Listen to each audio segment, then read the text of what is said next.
नमस्कार दोस्तों, स्वागत है आपका रिंकेश प्लान चैनल में।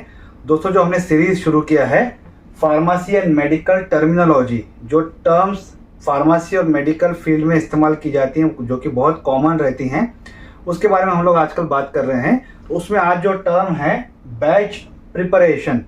तो कल हमने जो समझा था कि कंपाउंडिंग का मतलब, जैसे मैंने आपको कल बताया था कि एक रजिस्टर या लाइसेंस फार्मासिस्ट रहते हैं। एक समय था जब उन्हें डॉक्टर का प्रिस्क्रिप्शन आता था, तो उस हिसाब से वो कंपाउंड करते थे मेडिसिन को और एक टैबलेट फॉर्म में पेशेंट को जो है वो आगे देते थे। या फिर एक पर्टिकुलर फार्मेसी रहती है, कंपनी रहती थी, जिनके पास एक बल्क में ऑर्डर बनता था। तो वो एक ऑर्डर जो बनाते थे, मतलब जो मेडिसिन बनाते थे, तो एक डब्बियों में सर्व करते थे। तो बाद में जब उनको डब्बियों को जो सर्व किया गया, तो पेशेंट्स के दिमाग में एक आइडेंटिटी बनती थी कि हरे रंग की दवा है, लाल रंग की दवा है, पीले रंग की दवा है।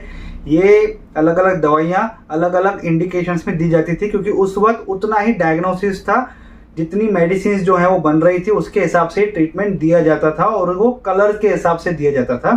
क्योंकि उस समय में, जब पहले का समय था, तब एजुकेशन नहीं था ज़्यादा कि ये किस कारण की वजह से दिया जा रहा है। तो जो मेडिकेशंस हैं वो कलर के हिसाब से दी जाती थी।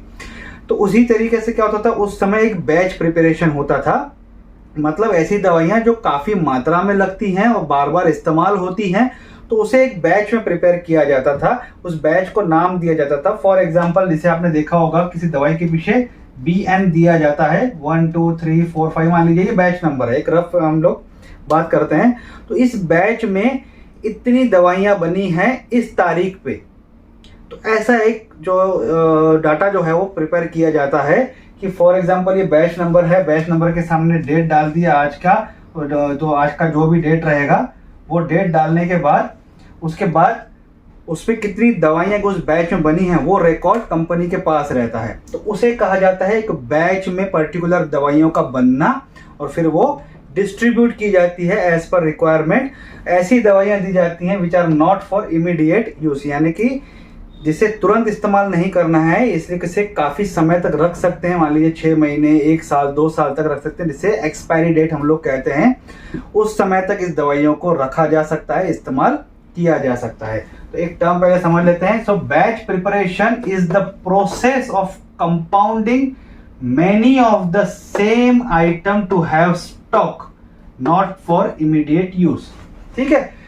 ऐसी दवाइयाँ उदाहरण के तौर पर पकड़ लेते हैं कि पैरासीटामोल है, जो कि बहुत आम है। उस समय में जैसे वो लॉन्च हुआ था, जब रिसर्च हुई थी 1980s के आसपास, तो काफ़ी मात्रा में 1950s के आसपास, तो काफ़ी मात्रा में जैसे इंडिया में आना शुरू हुआ। तो एक वाइट कलर की टैबलेट्स में वो आती थी, बड़ी साइज की टैबलेट में वो आती थी।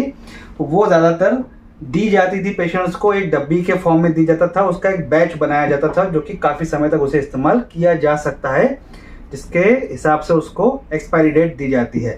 तो जब कोई चीज़ बल्क में कंपाउंड होती है, एक ही आइटम, जैसे देखते हैं हम लोग, एक आइटम, मान लीजिए कि सिर्फ पैरासीटामोल जो है ये बल्क में बन रहा है ज़्यादा समय के लिए इस्तेमाल होने के लिए, और जो फ्रीक्वेंटली यूज़ हो रहा है, इमीडिएट यूज़ होने के लिए ना हो, ऐसी दवाइयाँ जो हैं काफ़ी समय के लिए इस्तेमाल करने के लिए जो बनाई जाती हैं, उसे कहा जाता है बैच प्रिपरेशन।